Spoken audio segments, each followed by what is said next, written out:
Hi hello everyone. ఈరోజు veg వాళ్ళకి ఎంతో ఇష్టమైన పాలక్ పన్నీర్ కర్రీ తయారు చేసే విధానం చూసాం రండి. ముందుగా స్టవ్ ఆన్ చేసుకొని గిన్నె పెట్టుకోవాలి. ఇప్పుడు కొన్ని కాజు పల్లి వేయించుకుందాం. దీంట్లో వేసి కొంచెం బ్రౌన్ కలర్ వచ్చే వరకు వేయిద్దాం, అప్పుడు కర్రీ టేస్ట్ బాగుంటుంది. నేను ఎప్పుడు పాలక్ పన్నీర్ కర్రీ చేసినా ఇలానే చేస్తాను. మీరు కూడా ట్రై చేయండి ఒకసారి, పిల్లలు చాలా ఇష్టంగా తింటారు.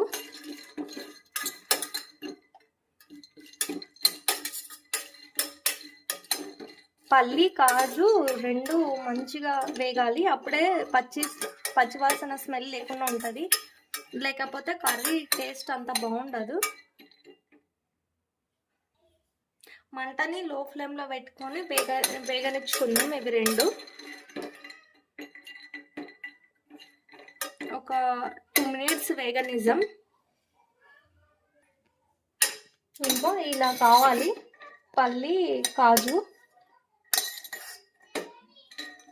ఇప్పుడు వేరే ప్లేట్లోకి సర్వ్ చేసుకుందాం వీటిని.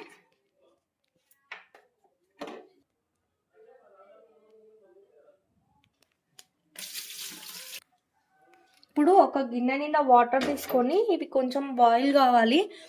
పాలకూర వేసి కొంచెం ఉడకబెట్టాలి పాలకూరని.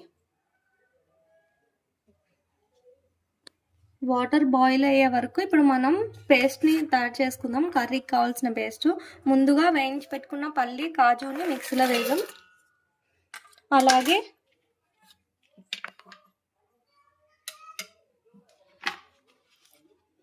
ఒక 10 నుండి 11 వరకు వెల్లిపాయలు పొట్టు తీసి పెట్టుకునేటివి, అలాగే కొంచెం చిన్న సైజు అల్లం ముక్క, కొన్ని పచ్చిమిరపకాయలు స్పైస్కి తగ్గట్టు, కర్రీకి తగ్గట్టు ఆనియన్స్. నేను ఇక్కడ 1 పెద్ద ఆనియన్, 1 చిన్న ఆనియన్ తీసుకున్నాను. ఇప్పుడు ఇవి ఫైన్ పేస్ట్ లాగా చేసుకోవాలి. ఇలా క్రీమీ టెక్స్చర్ వచ్చే వరకు మిక్స్ వేసుకోవాలి పేస్ట్ లాగా. ఇంతకుముందు మనం మసాలా ప్రిపేర్ చేసుకున్నాం కదా, అది ఇలా పేస్ట్ లాగా తయారు చేసుకోవాలి. ఇప్పుడు దీన్ని వేరొక బౌల్లోకి షిఫ్ట్ చేసుకుందాం. ఇలా వేరొక గిన్నెలోకి తీసుకొని ఇప్పుడు ఈ మిక్సీ జార్ని అలానే పెట్టుకుందాం. ఎందుకంటే పాలకూర ఉడికిన తర్వాత దీంట్లోనే మళ్ళీ పేస్ట్ లాగా చేసుకోవాలి.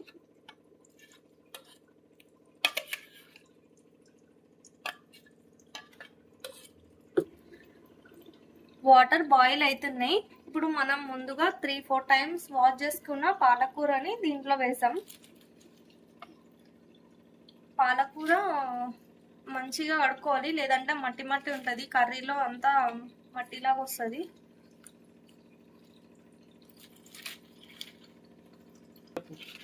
ఇవి కాడలు తీయకుండా అలానే వేసుకోవాలండి. కాడలు కట్ చేస్తే టేస్ట్ అంతా బాగాలేకుండా.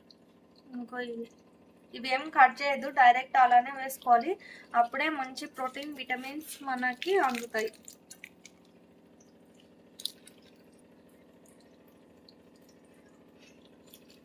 ఇప్పుడు పాలకూర అంతా కలిసేలాగా ఒకసారి కలుపుకోవాలి. ఇలా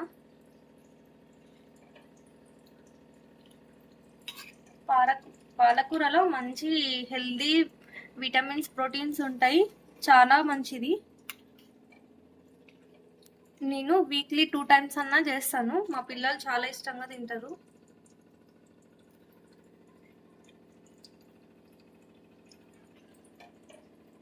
ఇలా కలుపుకోవాలి మంచిగా, అప్పుడే ఆకు అంతా ఒకటే విధంగా ఉడుకుతుంది.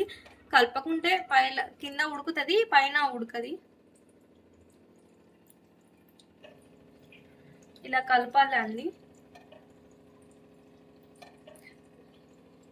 పాలకూర ఎప్పుడు వండినా సరే కొంచెం సాల్ట్ తక్కువ వేసుకోవాలి, ఎందుకంటే ఆకుకూరలు ప్రతి ఒక్క దాంట్లో సాల్ట్ కంటెంట్ ఉంటుంది. పాలకూరలో ఇంకా చాలా ఎక్కువ ఉంటుంది, అందుకే కొంచెం చూసి వేసుకుందాం కర్రీలా. ఇలా బాగా కలపాలి. వాటర్ కలర్ చేంజ్ అవుతున్నాయి చూడండి ఇలా ఇక్కడ.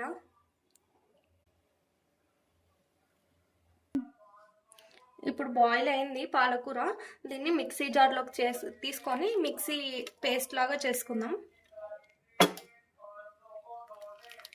ఇలా ఫైన్ పేస్ట్ లాగా చేసుకోవాలి, అప్పుడే కర్రీ మంచి టేస్టీగా వస్తుంది. ఇలా బాటమ్ థిన్గా ఉండేది కడాయి తీసుకోవాలి, అప్పుడే కర్రీ కింద అడుగు పట్టకుండా ఉంటుంది. ఇప్పుడు స్టవ్ ఆన్ చేసుకొని గిన్నె పెట్టుకుందాం.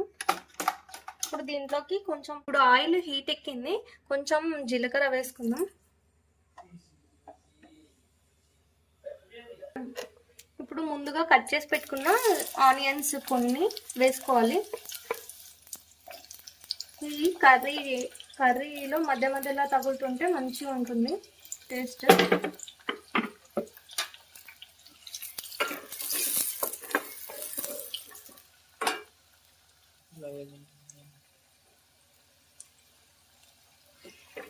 ఇలా కొంచెం ఆనియన్ పచ్చివాసన పోయే వరకు వేగనీయాలి. ఇప్పుడు ఆనియన్స్ వేగినాయి, మనం ముందుగా తయారు చేసి పెట్టుకున్న మసాలాని దీంట్లో వేసుకుందాం.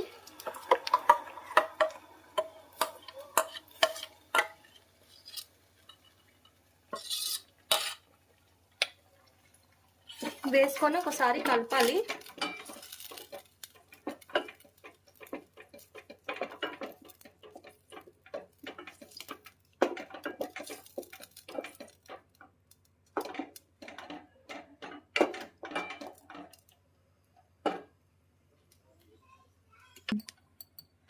ఇప్పుడు కొంచెం పసుపు వేసుకోవాలి.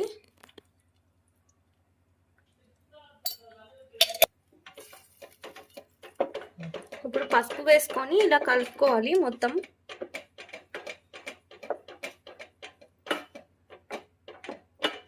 ఇప్పుడు దీన్ని కొంచెం సేపు ఉడకనిద్దాం. ఇప్పుడు కర్రీ ఉడికే వరకు మనం పన్నీర్ని ఇట్లా క్యూబ్ లాగా కట్ చేసుకుందాం.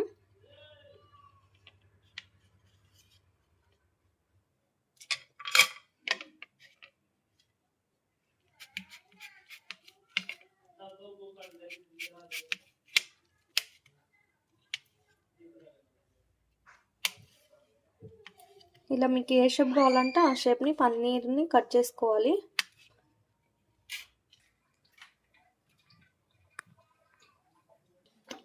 ఇలా మధ్య మధ్యలో తీసి కలపాలి, లేకుంటే అడుగు పడుతుంది. కాజు వేసినందుకు ఇట్లా చిక్కగా అవుతుందండి కర్రీ.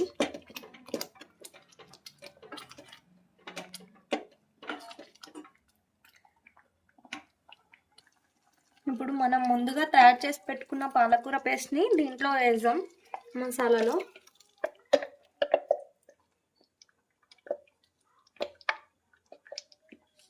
వేసి బాగా మిక్స్ అయ్యేలాగా కలపాలి.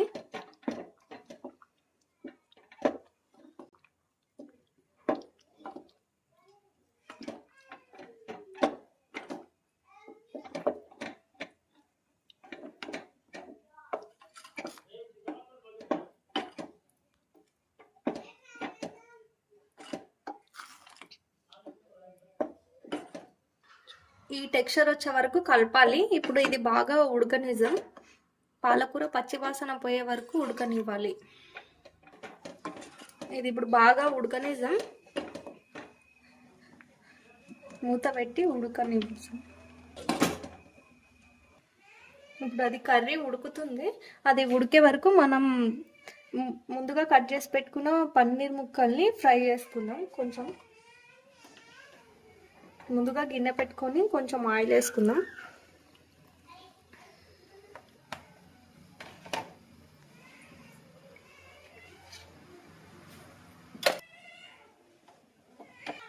ఇప్పుడు ఆయిల్ హీట్ అయింది, మనం ముందుగా కట్ చేసి పెట్టుకున్న పన్నీర్ ముక్కల్ని దీంట్లో వేద్దాం.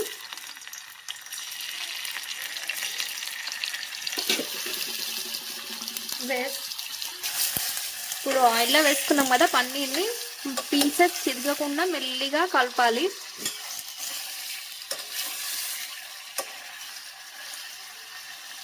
లేదంటే పన్నీర్ అంతా స్మాష్ లాగా అయిపోతుంది.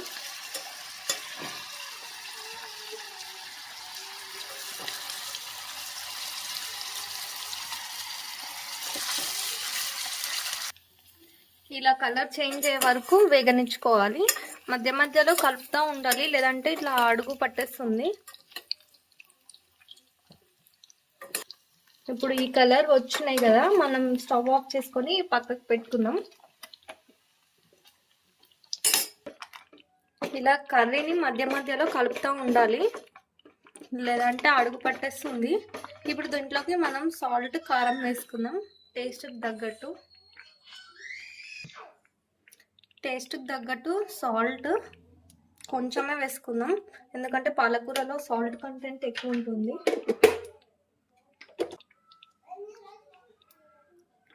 కొంచెం కారం స్పైసీకి తగ్గట్టు. నేను ఇక్కడ 2.5 స్పూన్ వేసాను. ఒక 1.5 స్పూన్ గరం మసాలా.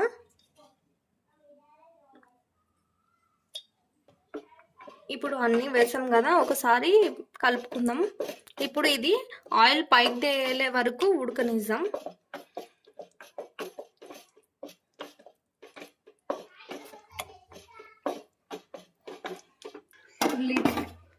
ఇప్పుడు లిడ్ క్లోజ్ చేసి ఆయిల్ పైకి వచ్చే వరకు ఉడకనిద్దాం.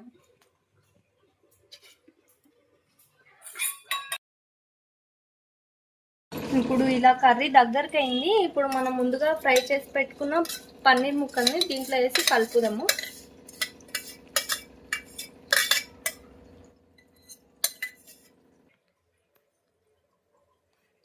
ఇప్పుడు పన్నీర్ ముక్కలు వేసాం కదా, మళ్ళీ ఒకసారి అంతా కలుపుదాము.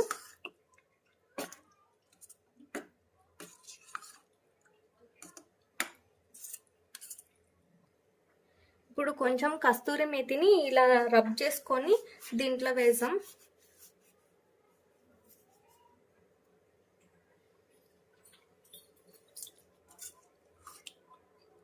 ఇప్పుడు కస్తూరి మేతి వేసాం కదా, ఇది మొత్తం కలిసేలాగా కలుపుకోవాలి. ఇప్పుడు పన్నీర్ ముక్కలకి ఈ మసాలా అంతా పట్టేలాగా ఉడకనిచ్చుకుందాం.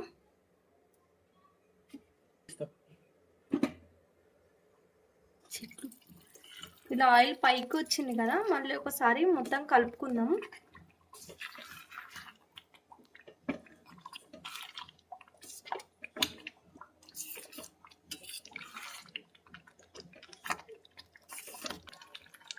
ఇలా కర్రీ అంతా దగ్గరికి అయింది కదా, ఇప్పుడు కొంచెం కొత్తిమీర వేసుకుందాం. ఇప్పుడు కొంచెం కొత్తిమీర వేసుకొని స్టవ్ ఆఫ్ చేసుకుందాం.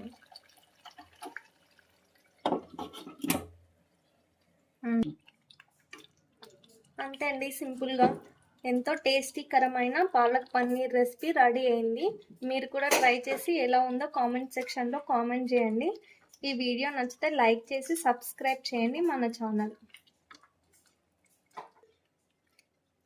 ఈ చపాతీలోకైనా, బటర్ నాన్లోకైనా, రుమాలి రోటీకైనా, కలర్ రైస్కైనా సూపర్గా ఉంటుందండి. దీని కాంబినేషన్ బగారా రైస్ డిస్క్రిప్షన్లో లింక్ ఇస్తాను, అక్కడ వెళ్ళి చూడండి. అంతే అండి ఈ వీడియో. బాయ్.